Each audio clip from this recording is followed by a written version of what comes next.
Horror Lies. Hey guys, Rob Georgia here with you, aka VHS82 apostrophe. I am your regular Wednesday evening host here, Body Bags, as we near the end of July, and moi having just crossed the threshold. That kind of works into this review a little bit. The barrier, one that Louis Creed was not supposed to cross, but whose fault is that really? I think Judd has some blame there for sure. As Mary Lambert said in an interview in Gore Zone, this one in particular, what a beauty she is. Remember who did the interview now? One Rodney A. Lab. This is the number 8 issue, July '89.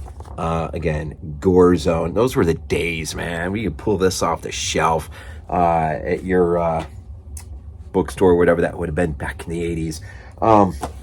But I was fortunate enough, and I know I'm kind of sidewinding all over the place, but I was lucky enough to pick this up in a movie hunt the other day. I really never have had this in my collection, which is so weird. I thought it was in there, and I knew it wasn't the Scream Factory edition, but I figured I at least had it on DVD. But when I looked for it one day, having just seen Pet Semetary Bloodlines, I was curious to revisit the original, and to my shock, it wasn't in my collection, but I came across this for a measly $3 at one of the places that I hit, and I rewatched it twice since, and we'll talk about that, man. Pet Semetary. It was only reviewed once before, early, old review, and so I thought, you know what? Let's give this a revisit and see how it feels. Again, directed by Mary Lambert, who I was going to say, she speaks of, in the interview, Judd being the lesser of angels and Pascal as being the better of angels. He is the one who is trying to desperately pull this family away from the brink of calamity that is going to befall them due to some really poor lapses in judgment. But then again, who's to blame here? Judd, sort of plants, the old guy who lives across the street, plants the seed by taking Louis up beyond the barrier when he knows better, to bury Church, their cat named after Winston Churchill, who his daughter absolutely loves. And they're away visiting her parents in Chicago, and so the accident happens at a very convenient time, and so Louis sort of rolls with it, not knowing what he's getting into, and that sets the the stage right for decisions that are going to be made later on. So Pet Semetary, 1989. The novel first came out in 83, so I was about 13. This, I still don't, I don't have it anymore. I don't think, unless it's stuffed in a box that hasn't been opened in years as a result of multiple moves. Multiple moves. Some of y'all out there know what that's like. So I very well could still have it. But I do remember, man, that might have been my earliest introduction into Stephen King. And I read that, man. I read that novel through and through.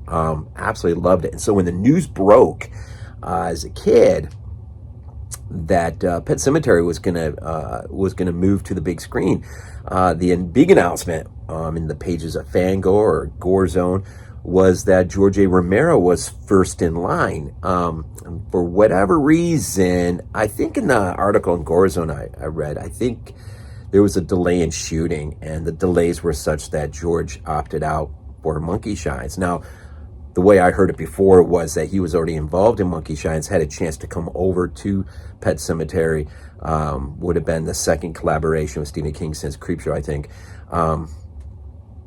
And he elected to stay on with Monkey Shines. It was a project that was pretty near and dear to his heart. At least that's how I understood it. So the truth always lies in between somewhere. But when the word broke, man, that Mary Lambert got the film, and all we knew was that, and compliments of Gore Zone for telling us, all she was really known for was a handful of Madonna videos. I mean, as a teenage kid, man, you just went out of your mind. Like, what? No George A. freaking Romero? What? I'm gonna say this, man. Mary came through in a big freaking way. She really, really hit it out of the park with this movie. Now, you can judge a lot on a movie with a revisit, and one especially that takes, we're 2024 right now, right? So we're talking, the novel comes out in 83, the film hits 89. I do remember liking it as a kid. I remember going in very with a load of skepticism, just simply because this should have been, or the hope was, Romero was going to do it. But I seem to think coming out of the theater, I was pretty impressed. Now this revisit, I can't remember the last time I watched this movie, but thankfully, again, found this at a place for $3, and so I gave it a rewatch. I'm telling you, man, this movie holds up. Now, you may disagree, and if you do, drop it down, tell me if you do or not, but this movie holds up. And the pivotal moment that really, really holds is the terrible accident involving Gage. That, man, and maybe I just view it now as a father, 4 kids. How I see this is a lot different than I would have seen it as a kid or read it as a kid. Would have been hard to get my mind wrapped around that thought. But as a father, I mean, even at the beginning of the film, you sort of get, a foreshadowing of what's to come, where Judd, in the nick of time, grabs Gage off the road, and but that's just alluding to something really bad. And later on in the film, of course, we know what that is. And that, man, I'm telling you, man, my eyes welled up a little bit, and I felt, and I'm sitting there, murmuring through my lips, get him, and I know what's gonna happen. There's nothing you can do to save him. But that scene holds up, man. That scene holds up. I don't know. So anyways, the movie, I can't imagine there's anyone out there that's never seen Pet Sematary. But if that's the case, it's based on a Stephen King novel, as I've said. It really, the main themes running is loss, the fear of loss, those that you love. And Mary Lambert really, really works that out well in this film. There's a pivotal scene at the funeral, Gage's funeral, where the father-in-law to Lewis, he's just out of his freaking mind, man. And he just unloads and ends up punching Lewis, but in the result loses his balance and knocks Gage's coffin over. And there's, Lewis and him don't get along anyways. And so this death, all blame gets put onto Lewis for failing to, save his child. And that just sends Lewis spiraling out of control. Now, he's already, compliments of Judd, he's already been up beyond the Great Barrier, beyond the Pet Sematary.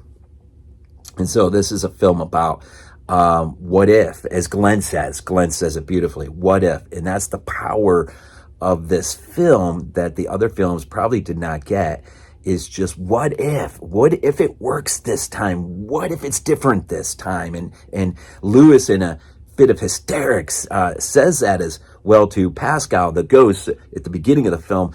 Pascal is a kid who ends up getting hit by a truck, is brought in. Now, Lewis, the Creed family, you got Lewis, Rachel, Gage, Ellie, are the 4. The little ones are Gage and Ellie, and the cat Church. Pascal's hit by a car or a truck, and Lewis has just recently in fact, this first day on the job, MD at the university there in Maine, and there's nothing he can do for Pascal, but he does what he can, and the spirit of Pascal is grateful and therefore knows what's coming down the pike and wants to pull this family back from the brink if he can. Of course, he fails. Not anything to do with him as much, I think, is the suggestion that Judd plants, who, to his, defense, only wants to save Ellie the grief that's going to come at the loss of Church. Now, they have already visited the Pet Sematary, which Mom wasn't too thrilled on. And of course, Lewis, quietly thinks to himself, maybe this wasn't the greatest idea coming down here. But everything is handled so well, I think. Maybe we get too much Pascal. I know in the book he only visits like one time and that's it. Maybe his name comes up later on. But in the film, we see him quite extensively as almost another character in the film. And it doesn't always shine through as well as it could or should or did at times in the film. It's interesting, but the themes that are worked out so well. It still carries a punch, and maybe it's better taken if you're a dad or a mom and you know what it's like to have kids and the fear that you have carried at times. It does pack a punch even to today. But I'll always wonder what we would have gotten from George A. Romero. It would have been a different film. I'm just going to say we got the film that we needed to get. Compliments of Mary Lambert. My hat is off. Even all these decades later, I think she did a phenomenal job. She did a great job on this film. And having just seen Pet Semetary Bloodlines,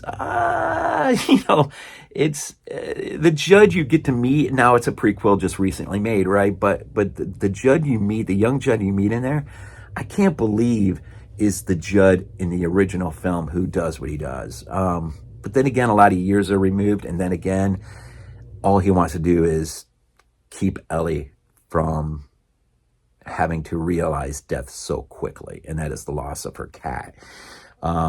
And things just spiral out of control. But I think I didn't mention it, but I was beginning to and alluding to. There's a scene where Lewis is carrying his wife across the road, having just burned down Judd's house in the aftermath of Gage and what he has done. And Pascal, one last time, is just begging, don't do this, don't do this. And, Lewis is, she just died. It'll be different this time. It'll be different. And what you get is a pretty great ending, I think. It's a good ending. It's a good ending. So the only thing I want to mention, too, is that Susan Blommaert, if that's how you say it, she plays Missy the housekeeper, but she was Mrs. Paddock in X-Files, Season 2, Episode 14. It's a German title. I'm not going to try to say it, but it's translated as The Hand That Wounds. I believe she was Satan in that, basically calling these occult worshippers calling them to account is the word I was looking for. Calling that is a great episode, man, and she is phenomenal. And that's another death scene you deal with that, where she is dealing with an ailment that she just can't deal with the pain anymore. She ends up taking her own life. And then of course you've got Rachel's memory of the loss of her I want to say it was her older sister, who spinal meningitis, was it? Ends up dying. Absolutely horrific, slow, painful. It's just absolutely horrific. The flashback on that. And so there's a lot of interesting things you see. The story that you get to see fleshed out in the prequel for Bloodlines is just a story told, but we do have some imagery of that, but it's World War II. In Bloodlines, it is changed up to Vietnam to tell that story. And so, but anyway, so Mary Lambert, 1989, Pet Semetary, a very pleasant surprise in light of what, many of us wanted, and, reasonably so. I think we got a great thing, and I think it's stood the time. It's still a powerful film to watch, and if you haven't seen it in a long time, definitely revisit this thing, man. Pet Semetary from 1989. Definitely worth a revisit, and definitely worth that Scream Factory edition, which I never got, but I'll take what I can get these days. So, as always, we end these things off with Go Bills. This is not a dream. Not a dream. We might be useful to you.